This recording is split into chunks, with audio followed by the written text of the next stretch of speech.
utama kalau menurut saya hal utama kalau menurut saya yang paling berpengaruh adalah di situ. Jadi buat diri kita nyaman dulu. Karena, kita sharing aja ya, karena kita memilih mungkin perusahaan ada di sini ada Kotshop, ada MKO, ada solusi kartu, itu kan merupakan pilihan. Di mana, pilihan kita tentu saja itu, kalau saya bilang ya, pilihan saya misalkan ketika di Kotshop adalah saya akan memberikan yang terbaik yang saya mampu dan yang saya miliki. Makanya ketika kita sudah terjun ke, itu, kita harus all out sih, itu yang pertama. Jadi buat diri kita nyaman terhadap tempat kerja kita, lingkungan kerja kita, dan lain sebagainya, serta faktor-faktor pendukung, itu yang utama dan yang paling penting kalau menurut saya. Lalu yang kedua yaitu terus isi ulang semangat kita. Jadi, eee, mungkin teman-teman punya, apa ya, Kak, ibarat kata ya, motivasi ya, atau pencapaian yang ingin diraih. Mungkin di awal-awal kita dibekali oleh biasanya Pak Beni ya, yang membawakan acara Basic Mentality, itu di mana kita diminta untuk tentukan targetmu selama bisa jadi 1 tahun ke depan, 5 tahun ke depan, atau target kita dalam jangka waktu yang sangat panjang. Nah, poin yang kedua ini, teman-teman harus cari memang wajib ya, kalau saya bilang wajib, cari, apa sih yang, apa ya, yang bisa membuat kita ketika, dismotivasi, kita bisa segera bangkit, kita segera bangun lagi, bangkit lagi, berjuang lagi untuk, kalau bisa dibilang untuk meraih kesuksesan itu tadi, atau meraih target atau goal atau impian kita itu tadi. Jadi, di situ syarat utamanya. Lalu yang ketiga, manfaatkan fasilitas di tempat kerja. Ya, daripada kita, kalau dibilang ya, menggerutu ya, terkait fasilitas yang ada di tempat kita, lebih baik kita menyukai suatu hal jika tempat yang kita tuju adalah tempat yang menyenangkan. Jadi buat atau ubah mindset kita yang tadinya mungkin serba terbatas ya, mungkin fasilitas itu terbatas, misalkan tidak ada fasilitas A, fasilitas B ketika kita bandingkan dengan, tempat kita kerja dulu ya. Makanya, manfaatkan segala sesuatu yang ada, yang menjadi fasilitas di tempat kerja kita. Itu untuk yang ketiga. Lalu yang keempat adalah bekerja sama dengan tim. Nah, salah satu penyebab mengapa kita merasa tertekan di tempat kerja adalah kita selalu ingin mengerjakan segala sesuatunya atau semuanya secara sendirian. Padahal kita memiliki tim yang hebat untuk saling membantu satu sama lain. Jika rekan-rekan suka melakukan semua tugas sendirian tanpa bantuan, saya yakin pasti sebenarnya rekan-rekan tidak sendirian.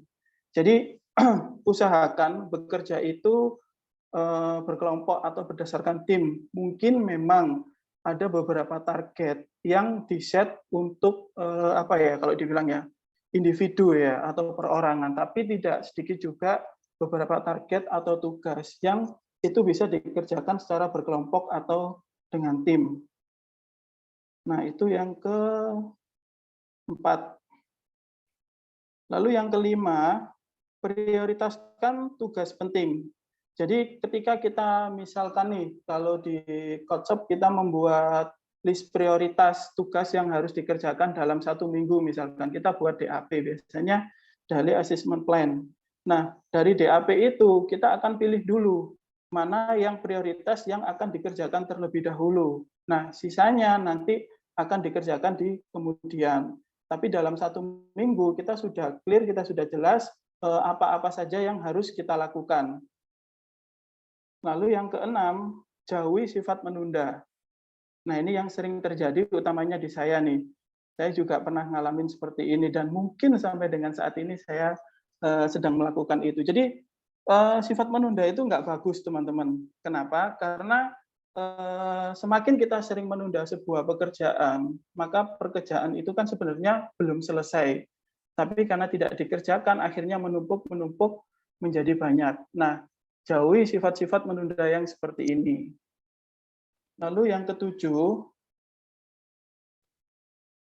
bagaimana caranya kita membangun sebuah etos kerja.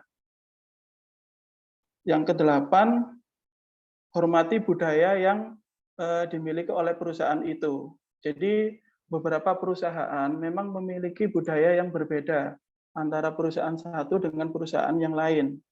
Nah, tugas atau kewajiban teman-teman adalah menghormati suatu budaya yang ada di dalam perusahaan itu. Lalu yang kesembilan, lakukan segala sesuatu secara konsisten. Dan yang terakhir, tips dari saya yaitu dengarkan masukan atau usul dari orang lain. Karena kita tidak dapat menilai diri kita sendiri ya, yang dapat menilai diri kita baik atau buruk, kurang atau lebih adalah orang lain. Jadi saran saya yang terakhir adalah dengarkan apa atau masukan yang diutarakan oleh orang. Jangan kalau ibarat kata ya, jangan dimentahkan dulu, tapi terima dulu, filter dulu. Kalau memang itu baik, bisa kita jalankan. Tapi kalau memang itu kurang baik, bisa kita tinggalkan. Kita kan sudah dibekali akal dan pikiran ya untuk memfilter segala sesuatunya. Tidak semua yang kita dengar dan kita lihat itu baik atau benar untuk kita. Oke, mungkin lebih itu aja sih, Mbak. Ini ke siapa ya? Tetap Mbak Nadia atau ke Mas Sas ya? Halo, halo. Mungkin bisa saya ambil alih sih, Pak. Oh, Mas Sas ya, Maaf sudah bergabung terlambat ya? ini tadi. Terima kasih. Oke, siap. Oke, mungkin itu aja update-nya Mas Sas. Jadi kita lebih ke arah, kali ini lebih ke arah sharing ya, bagaimana membuat kita menjadi lebih produktif ya. Jadi kita lebih hebat dalam bekerja. Mungkin itu sih Mas Sas yang bisa saya sampaikan. Mungkin ada tambahan mungkin dari Mas Sas sendiri karena pengalaman pribadi. Saya ini Pak seperti ini mungkin bisa di-share juga di sini. Oke, sebelumnya terima kasih Mbak Nadia ya. Terima kasih Mbak Nadia. Nantikan sebentar. Ya, tadi saya sempat juga melihat poin-poinnya Pak, dan itu poin-poin juga luar biasa juga. Maksudnya poin yang memang benar gimana caranya biar kita jadi orang yang hebat gitu dalam bekerja. Kalau dari saya sendiri sih memang lebih sering di poin yang memanfaatkan fasilitas sih Pak, maksudnya lebih suka ke sana gitu. Jadi apapun fasilitas yang diberikan oleh perusahaan pasti akan saya manfaatkan dengan baik gitu. Jadi ada poin yang memang sangat saya banget gitu. Jadi mungkin untuk teman-teman yang lain, rekan-rekan yang lain, mungkin ada yang mau ditanyakan di sesi kali ini terkait bagaimana caranya kita menjadi hebat dalam bekerja, ya. Mungkin khususnya di tempat kerja.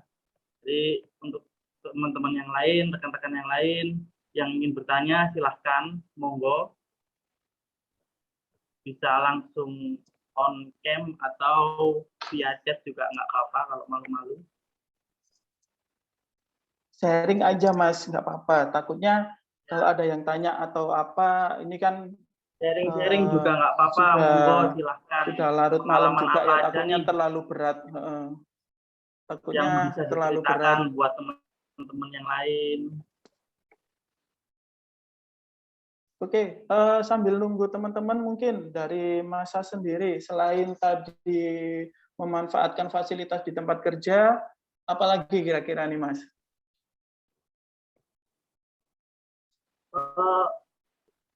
Sebenarnya kalau saya Pak ya, secara pribadi sih mengalir aja sih Pak. Kalau saya ya, jadi saya kurang punya istilahnya poin-poin sendiri apa yang harus dilakukan. Kalau dari saya pribadi, Ini untuk saya aja ya yang saya jalani selama ini. Jadi saya berusaha jalani aja, mengalir, melakukan yang terbaik. Kalau memang pun saya menjadi bawahan, saya akan istilahnya berusaha gimana sih caranya untuk berkembang, seperti itu aja sih Pak. Kalau saya pribadi. Dan kalaupun saya menjadi istilahnya pemimpin atau seorang leader, saya gimana caranya supaya menjadi leader yang istilahnya bisa dicontoh oleh teman-teman yang lain. Karena kalau saya pribadi sih kurang itu Pak, memang untuk poin-poin yang gimana saya menjadi hebat di tempat kerja itu menurut saya masih saya belum bisa mencari tahu gitu. Apa-apa aja sih. Tapi nyaman nggak di tempat kerja yang sekarang? Alhamdulillah nyaman Pak, nyaman sekali bahkan. Oke, nyaman ya. Tapi terus, jadi selama saya mengikuti arus dari perusahaan, saya juga nyaman-nyaman aja, nggak ada masalah. Dan poin-poin yang Bapak sampaikan tadi juga istilah juga pasti membantu banget lah. Gitu. Untuk mungkin teman-teman yang lain juga, termasuk saya nanti suatu saat nanti pasti akan membantu sekali.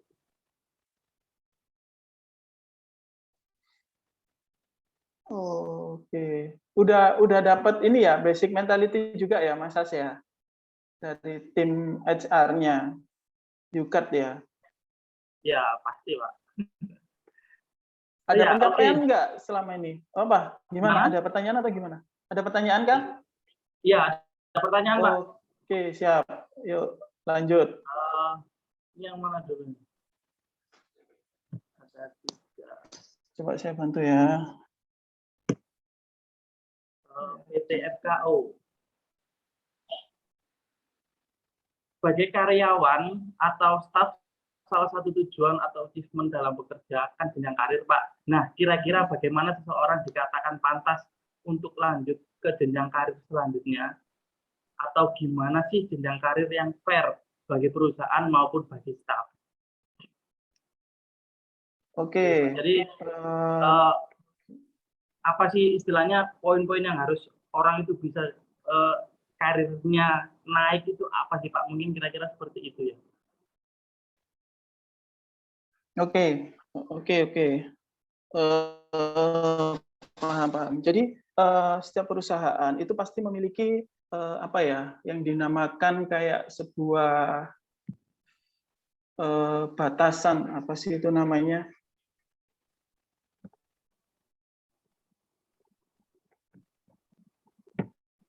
Mempunyai dasar ya. Mempunyai dasar ketika misal nih, ketika kita menjabat sebagai jabatan A, itu tolak ukurnya apa? Jadi deskripsinya apa, job desk-nya apa, lalu apa aja yang diambil ketika misalkan kita mau upgrade ya mapping skill di sebuah perusahaan itu sebenarnya masing-masing perusahaan itu sebenarnya punya mapping skill, di mana mapping skill itu dipergunakan oleh perusahaan untuk apa ya istilah kata ya mengatur apa ya mengatur kayak semacam apa ya kayak jabatan, jenjang karir dan lain sebagainya. Pasti ada di setiap perusahaan pasti memiliki standarisasi untuk seseorang mencapai di level tersebut. Misalkan nih di level staff mungkin yang dibutuhkan adalah misalkan nih sehat jasmani, mungkin dari misalkan logisnya sehat jasmani, mungkin apa namanya kreatif, aktif dan lain sebagainya. Nah, mungkin ketika misalkan kita mau naik ke jenjang karir selanjutnya, yaitu mungkin apa? Misalkan dari staf, misalkan staf ke kepala gudang misalkan ya, atau kepala apa supervisor logistik. Nah, di situ pasti ada minimal yang harus dicapai atau yang harus dimiliki oleh calon karyawan tersebut. Contoh misal bisa komputer yang tadinya mungkin waktu dia jadi staf logistik nggak berhubungan sama sekali dengan komputer, ya cuman packing, ambil barang dan lain sebagainya. Mungkin ketika naik menjadi supervisor atau kepala gudang, diisyaratkan salah satunya adalah bisa menggunakan komputer, terus bisa menggunakan Microsoft Office, lalu paham dan apa ya istilah kata ya, paham dan jago dalam apa teknik akuntansi misalkan, karena dibutuhkan di situ juga kepala gudang juga terkait pembelian sama penjualan dan lain sebagainya. Jadi mungkin Mas Sas yang bisa saya sampaikan adalah setiap perusahaan pasti punya standarisasi. Nah, pertanyaannya adalah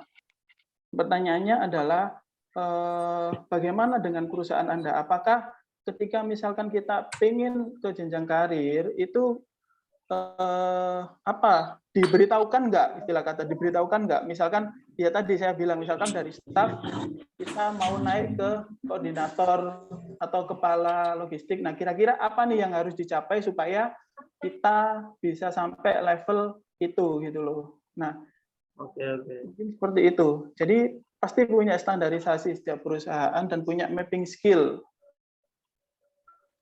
Jadi mungkin bisa dibilang nggak bisa sama semua Pak ya, setiap perusahaan Pak ya. Jadi setiap perusahaan pasti memiliki standarnya masing-masing, apa aja yang bisa menentukan untuk teman-teman staf yang di bawah itu bisa naik lagi gitu. Seperti itu. Betul Mas As. Oke, mungkin itu jawaban dari Pak Andi ya, rekan-rekan. Kita lanjut ke pertanyaan selanjutnya Pak Andi ya. Monggo, silakan. Bagaimana cara menularkan semangat bekerja kepada orang sekitar kita atau tim, dari Mas Eka Saputra MKU. Jadi menularkan semangat, Pak. Menularkan semangat bekerja. Mungkin ada rekan timnya yang di sebelahnya mungkin lagi males-malesan atau sudah nggak percaya diri. Gitu.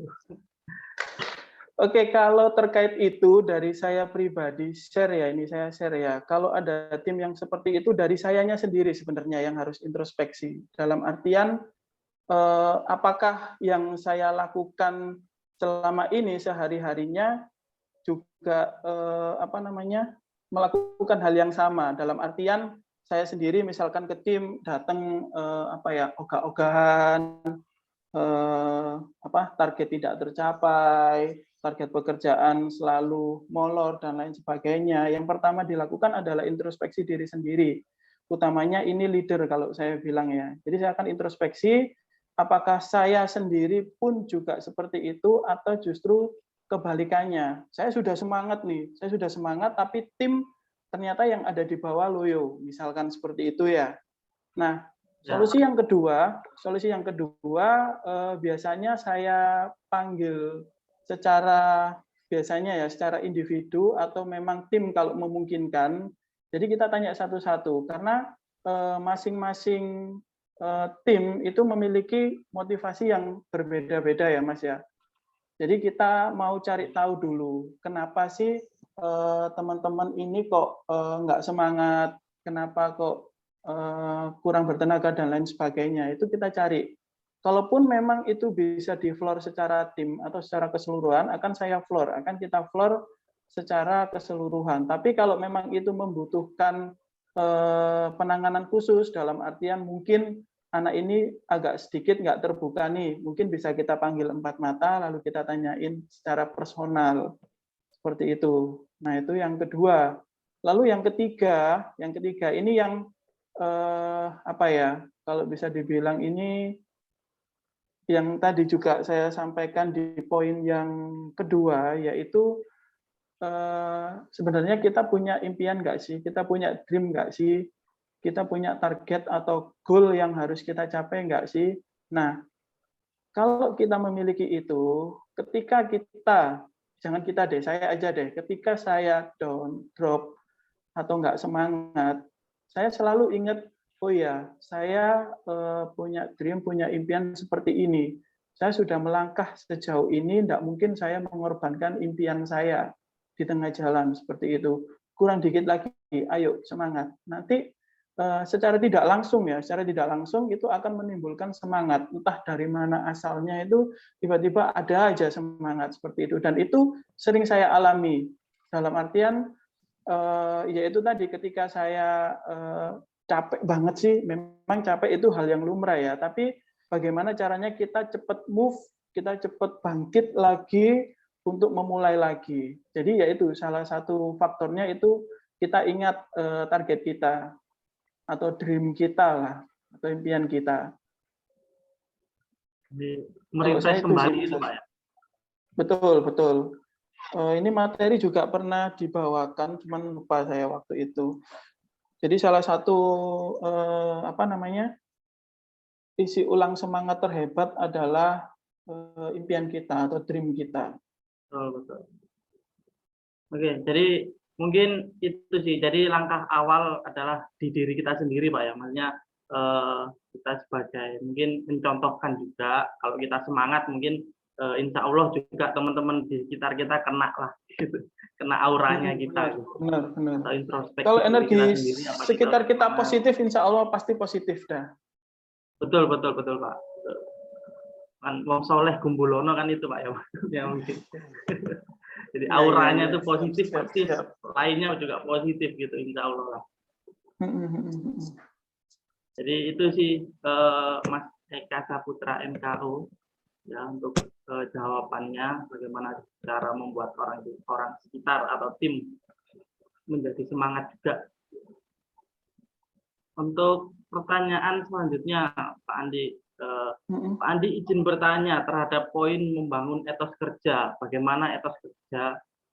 Bicara etos kerja, bagaimana cara membangun etos kerja secara autopilot? Dari Aneta. Namanya Aneta. Secara autopilot, etos kerja. Ya, autopilot. Jadi membangun etos kerja, kalau bisa dibilang dengan sendirinya sih Pak. Gitu. Mungkin tanpa latihan yang terus-menerus, tapi akhirnya terbiasa sendiri gitu mungkin. Oke, pertanyaan menarik nih. Oke, sekarang kalau dari masa sendiri nih, kalau masa sendiri supaya bisa autopilot etos kerja apa yang harus dilakukan? Kalau saya kembali lagi introspeksi sih Pak. Maksudnya introspeksi sendiri, maksudnya harus selalu introspeksi sendiri. Saya ada kesalahan nggak ya gitu, maksudnya saya ada istilahnya apa nih yang harus diperbaiki lagi nih gitu. Nanti suatu saat ketika lagi istilahnya mungkin lagi padat, lagi sibuk banget gitu ya, jam-jam sibuk, pasti istilahnya etos kerja kita pasti akan dengan sendirinya gitu Pak, dengan sendirinya muncul, maksudnya nggak yang semena-mena, nggak yang ngawur lah istilahnya seperti itu. Kalau saya sendiri sih Pak.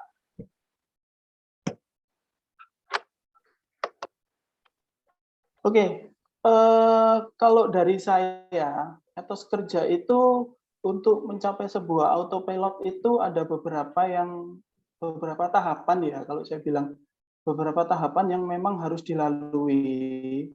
Cuman kuncinya adalah sebenarnya kita serius nggak sih dengan pekerjaan yang sedang kita lakukan sekarang ini sebenarnya. Nah, kita tanya dulu ke dalam diri kita. Kita serius nggak menjalani pekerjaan ini? Kita serius nggak benar-benar support pekerjaan ini? Kita serius nggak terjun ke pekerjaan ini? Nah, itu mungkin kunci utama ya, kalau saya bilang. Kunci pertama atau kunci utama yang harus kita dapatkan dulu. Nah, terkait etos kerja yang autopilot, itu apa ya, kalau dibilang ya. Jadi salah satu caranya, selain tadi kita harus menemukan key-nya, kuncinya, itu adalah lakukan pekerjaan itu secara konsisten dan komitmen bahwa pekerjaan yang kita lakukan adalah kualitas terbaik yang bisa kita berikan terhadap perusahaan. Seperti itu. Jadi yang pertama, kita cari dulu apakah kita serius nih dengan pekerjaan kita yang sekarang, ataukah hanya kita buat main-main. Main-main itu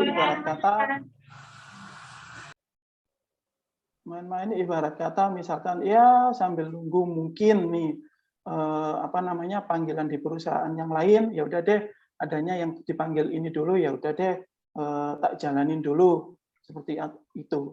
Ataukah kita benar-benar serius menganggap bahwa pekerjaan yang kita lakukan saat ini itu adalah pekerjaan yang memang serius akan kita kerjakan, serius akan kita selesaikan.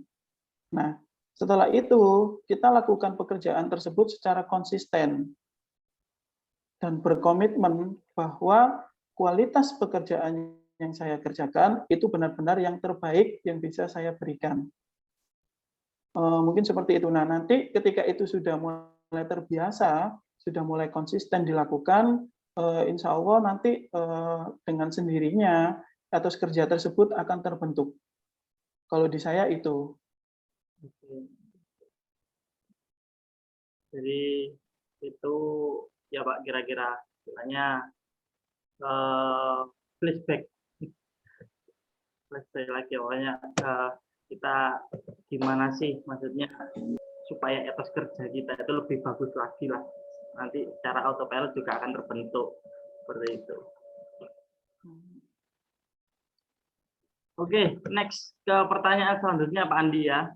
Untuk pertanyaan selanjutnya, malam Pak Andi, izin bertanya, bagaimana sih cara mengembangkan mindset agar tekanan dalam pekerjaan itu tidak menjadi beban, namun justru sebagai motivasi agar berkembang lebih baik lagi? Dari Pak Kori Kutshop. Beberapa masa yang lalu ini juga pernah dibahas sih, bagaimana cara nge-framing, merubah pola pikir atau mindset kita yang tadinya misalkan nih, kita menemukan suatu masalah, kita bilang, wah ini masalah nih. Tapi bagaimana caranya kita merubah satu masalah itu, kita ubah dalam pikiran kita menjadi, wah ini suatu tantangan nih. Ini sebuah tantangan nih yang harus bisa saya selesaikan nih. Gimana caranya supaya saya ketika diberi tantangan, kita jawabnya tantangan, bukan masalah ya, tantangan bisa diselesaikan. Pertama dari situ sih Mas, pola pikir. Karena bagi saya pola pikir atau mindset itu utamanya yang terpenting. Ketika pola pikir atau mindset kita sudah berubah, yang dari tadinya melihat ini sebuah masalah menjadi melihat ini sebuah opportunity, kesempatan, atau bahkan tantangan, itu nanti ke depan apa yang akan kita lakukan secara otomatis juga akan berbeda. Seperti itu sih Mas, kalau tanggapan dari saya. Jadi kita perbaiki dulu dari pola pikir kita, dari mindset kita. Melihat segala sesuatunya itu coba dilihat dari sudut pandang yang berbeda. Jangan melulu ketika kita ketemu kendala, misalnya, wah ini masalah nih. Bukan, tapi jadikan itu gimana caranya sebagai sebuah tantangan ataupun opportunity atau kesempatan yang harus kita capai atau harus kita selesaikan. Kalau saya itu sih, Mas. Oke, jadi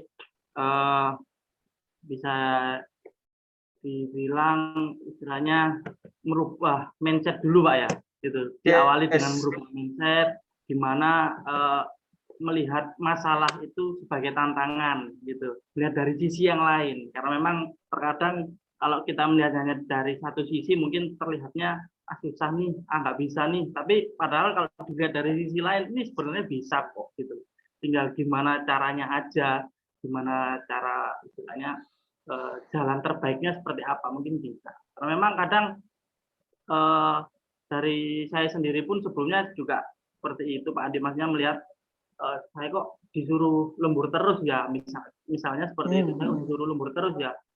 Jadi kan kalau saya melihat hanya dari satu sisi kan saya pasti mikirnya, wah ini pasti saya ditekan terus ini gitu, pasti mikirnya seperti itu. Saya ditekan terus nih, saya nggak ada dikasih waktu buat istirahat, mungkin seperti itu. Tapi kalau kita melihat dari sisi yang lain, bisa dibilang juga saya ada yang salah nggak ya gitu. Ketika di jam normal pekerjaan saya sudah betul nggak ya gitu. Saya sudah efektif dan efisien nggak ya? Kenapa kok saya sampai lembur gitu? Mungkin kalau dilihat dari cara pandang lain bisa seperti itu. Kenapa kok akhirnya disuruh lembur dan segala macam. Padahal ketika di jam waktu kerja ya nggak efektif dan efisien gitu. Akhirnya berkurangnya mungkin kalau di Yukart kan ada produksinya juga ya Pak. Jadi mungkin dari sisi produksinya kurang, akhirnya harus lembur dan segala macam. Mungkin bisa di situ sih. Jadi melihat sisi pandang yang lain. Kenapa kok mungkin contoh kalau kok lembur terus, saya diperas ini atau seperti apa, pasti kan mikirnya seperti itu. Tapi kalau mikirnya dari sisi lain, pasti mikirnya, oh ya Rek, saya harus memperbaiki dulu di jam kerja normal. Kalau memang saya di jam kerja normal sudah oke, pasti nggak ada lembur gitu. Pasti hitung-hitungannya pasti sudah pas. Seperti itu. Oke, siap-siap. Jadi itu sih mungkin jawaban dari Pak Andi, Pak Wori. Jadi pertama kita rubah dulu mindset kita, gimana istilahnya melihat dari sisi yang lain lah, sisi positif mungkin ya, lebih gampangnya sisi positif, kita positif thinking aja dulu gitu.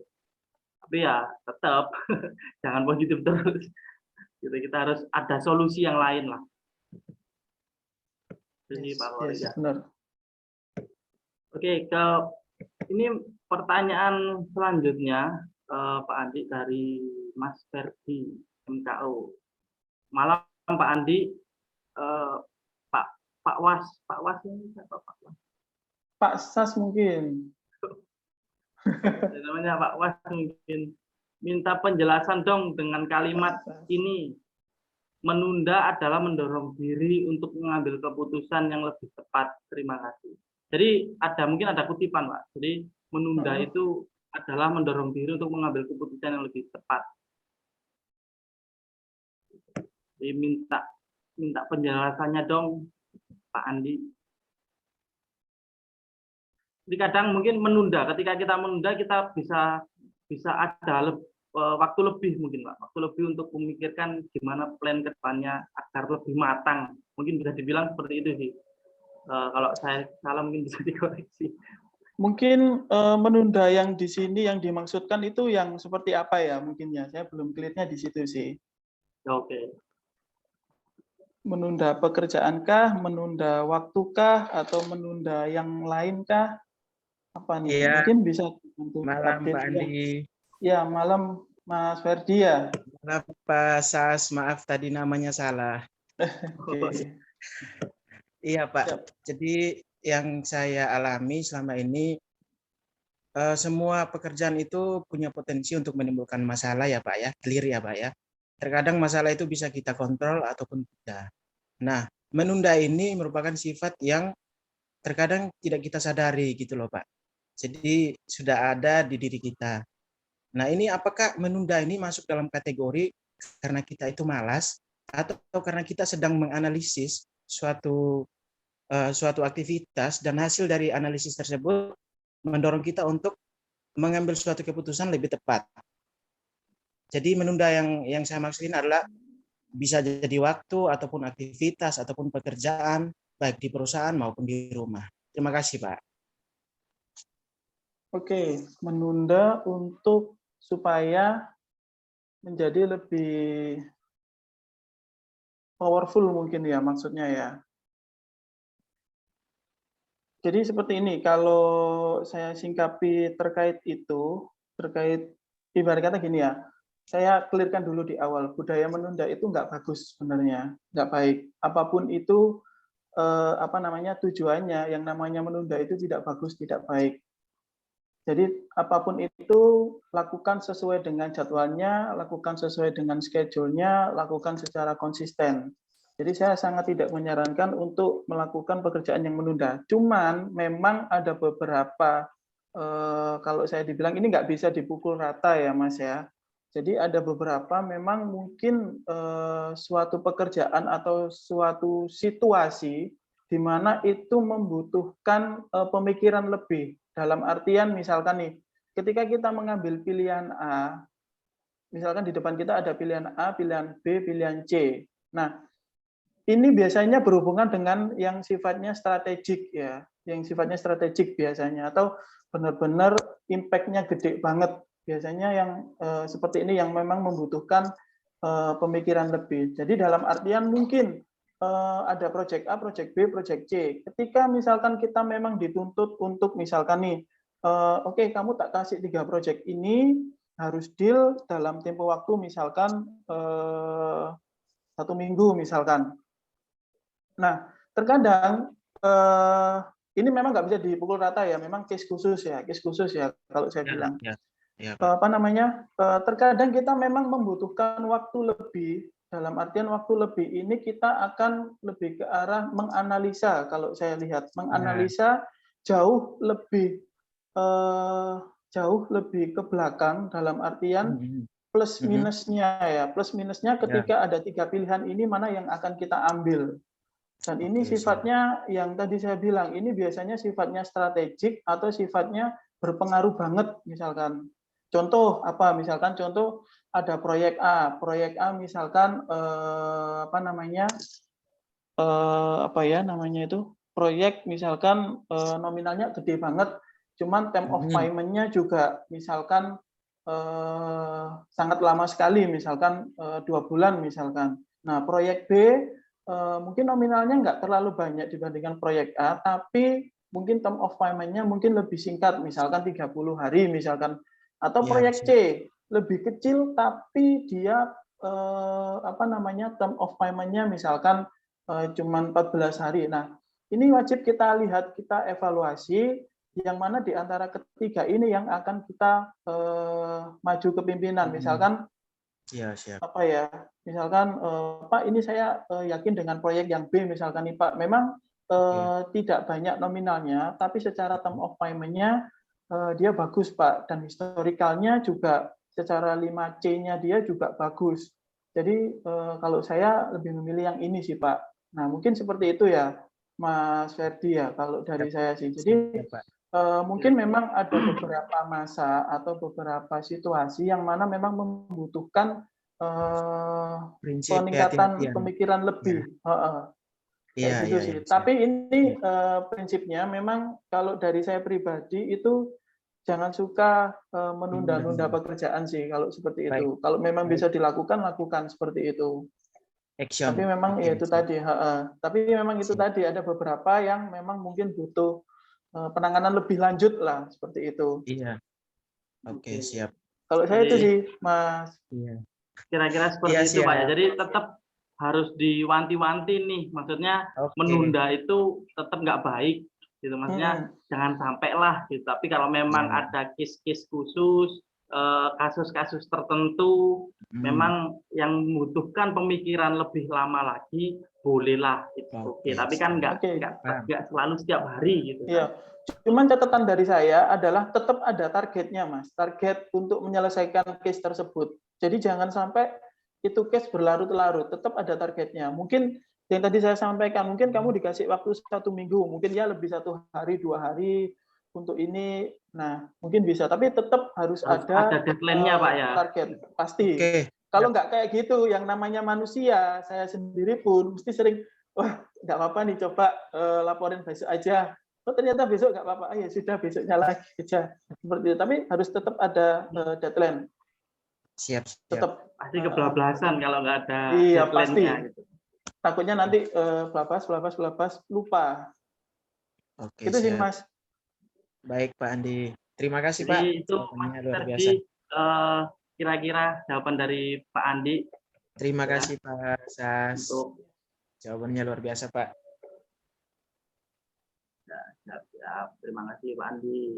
Jadi itu ya untuk gimana istilahnya menanggapi kata-kata yang menunda adalah mendorong diri untuk mengambil keputusan yang lebih cepat. Tapi memang di case-case tertentu kita nggak bisa menyamaratakan hal tersebut karena memang Pak Andi juga mewanti-wanti istilahnya menunda itu tetap nggak baik. Gitu. Jadi kalau memang bisa dikerjakan saat ini juga, kalau bisa dikerjakan sekarang ya kerjakan kan gitu toh. Jadi lebih cepat lebih baik lah istilahnya. Dan jangan lupa juga dikasih deadline. Kalau memang butuh pemikiran yang lebih lama, kasihlah waktu. Saya harus selesai minggu depan, wajib gitu. Mau nggak mau. Jadi biar nggak kelewatan juga. Jadi gitu Pak Andi ya, kira-kira ya. Oke, siap Mas. Oke, jadi ini sudah masuk jam 8, Pak Andi. Mungkin ini kita lanjutkan aja atau bagaimana kira-kira? Mungkin untuk Monggo, silakan diatur. Masih ada pertanyaan lagi kah? untuk pertanyaan sudah nggak ada, Pak Andi. Sudah terakhir ini. Mungkin teman-teman kalau ada yang mau bertanya lagi, silahkan monggo. Nggak usah malu-malu ya, nggak apa-apa. Iya, sama itu juga mungkin Pak Andi, mungkin saya sedikit sharing karena memang dari kata menunda, bukan menunda bisa dibilang, yang istilahnya kayaknya kok menunda itu konotasinya negatif banget. Mungkin sedikit memberi waktu lah, space, memberi istilahnya untuk kita lebih berpikir. Karena memang dari pengalaman saya pribadi, ketika ada proyek besar yang membutuhkan jawaban cepat, sebenarnya sih nggak harus cepat-cepat banget.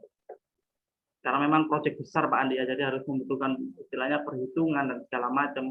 Tapi ketika kita sembrono memberikan jawaban secepat itu, akhirnya berantakan Pak Andi. Itu pengalaman pribadi saya. Jadi ketika saya nggak ngasih space untuk diri saya untuk menghitung ataupun istilahnya menganalisa nanti kedepannya seperti apa, akhirnya berantakan Pak. Jadi dari tim, dari hasil pun juga kurang maksimal. Oke, mungkin bisa di ini sih Mas, kayaknya teman-teman udah jam 8 juga, ambil absensi atau seperti apa mungkin. Oke, jadi langsung kita itu aja ya, maksudnya kita dari materi hari ini sudah jam 8 juga. Jadi dari bagaimana sih caranya kita menjadi pekerja yang hebat lah, istilahnya bisa bilang seperti itu. Itu tadi poin-poin juga sudah di share ke grup chat beberapa poin, jadi teman-teman bisa melihat poin-poin apa sih yang bisa menjadi kita jadi lebih hebat lagi dalam bekerja, poin-poin apa aja. Lalu itu juga tadi ada pertanyaan-pertanyaan dari teman-teman, bisa dilihat juga nanti di rekamannya. Jadi itu aja sih Pak Andi. Mungkin ada sesi foto ya, seperti biasanya mungkin. Ya, Ada betul, sesi foto Mbak Nadia, betul ya? Iya, betul, Mas. Mungkin untuk teman-teman yang bisa on cam, monggo silakan untuk on cam, kita foto bersama, kita tunjukkan pesona-pesona kita, ya meskipun di malam hari, nggak apa-apa. Oke. Yuk. Ini ada 2 halaman. Buat rekan-rekan yang belum on cam, silahkan on cam. Ini saya screen capture dulu ya untuk yang halaman pertama. Dan ditunggu 1, 2, 3. Oke. Lanjut. Halaman 2. 1, 2, 3. Oke. Kalau mau kasih jempol ya, nggak apa-apa ya. Ya, udah selesai sih. Saya kembalikan lagi ke moderator. Terima kasih, Pak Sas. Nggak denger Mbak Nadia. Udah selesai untuk fotonya. Saya kembalikan lagi acaranya ke Pak Sas. Terima kasih, Pak Sas. Oke. Sesi foto udah selesai, sudah kasih jempol semua. Alhamdulillah di sesi malam hari ini sudah selesai. Semoga kita bisa meresap ilmu-ilmu yang tadi disampaikan Andi, bisa mempraktekkan juga di dunia kerja kita. Itu aja sih. Jadi terima kasih. Assalamualaikum warahmatullahi wabarakatuh. Selamat malam semua.